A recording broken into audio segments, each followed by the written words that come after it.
நௌஷாத் வணக்கம். தேசிய நல்லாசிரியர் விருதுக்கு பரிந்துரை செய்யப்பட்டுள்ள ஆசிரியர்களுக்கு முதல்வர் விஜய் வாழ்த்து தெரிவித்துள்ளார்.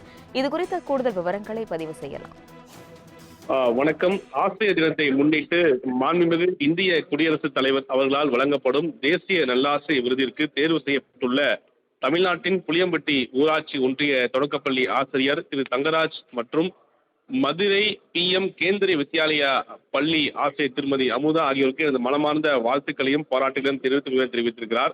மாணவர்களின் எதிர்காலத்தையும் வடிவமைக்கும் உன்னத பணியை மேற்கொண்டு வரும் தங்களின் அர்ப்பணிப்பு, புதுமையான கற்பித்தல் முறைகள் மற்றும் மாணவர் நலனில் கொண்ட அக்கறைக்கு கிடைத்துள்ள இந்த உயரிய அங்கீகாரம் தமிழ்நாட்டின் கல்வி சிறப்புக்கும் ஒட்டுமொத்த ஆசிரிய சமூகத்திற்கும் மேலும் பெருமை சேர்க்கிறது. இந்த தேசிய விருது தங்களின் பணிக்கு மேலும் ஊக்கமளித்து எண்ணற்ற மாணவர்களின் வாழ்க்கையில் ஒளியேற்றப்பட்டும் வாழ்த்துக்கள் என முதலமைச்சர் ஜோசப் விஜய் எக்ஸ் தளபகத்தில் பதிவு செய்திருப்பது மிக முக்கியமாக மிக முக்கியமாக எண்ணற்ற மாணவரின் வாழ்க்கையில் ஒளியேற்றட்டும் நல்வாழ்த்துக்கள் தெரிவித்திருக்கிறார். தொடர்ந்து ஆசிரியர் இது போன்ற ஊக்குவிக்கும் வகையில் இருப்பதாக கூட எக்ஸ் தளபதி பதிவிட்டிருப்பது மிக முக்கிய ஒன்றாக பார்க்கப்படுகிறது. சுனி, நௌஷாத், விவரங்களுக்கு நன்றி.